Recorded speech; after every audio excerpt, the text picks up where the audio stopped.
ஓம் சரவணபவ. வெல்ல நினைத்தாலும் விதிவசத்தால் மீண்டும் மாட்டிக்கொள்கிறாய். உன் பிரார்த்தனைகள்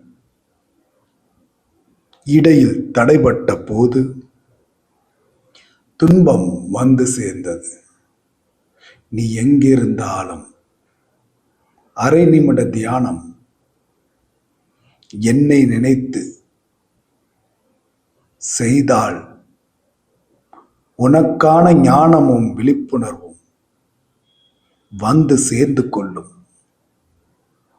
அது உன்னை சுற்றி நடக்கும் தவறுகளில் இருந்து உன்னை காக்கும். முருகன் அருளால் அனைத்து துன்பங்களில் இருந்து விடுதலை கிடைக்கும் என்று பதிவிடு. உனக்கு விடுதலை கிடைக்கும்.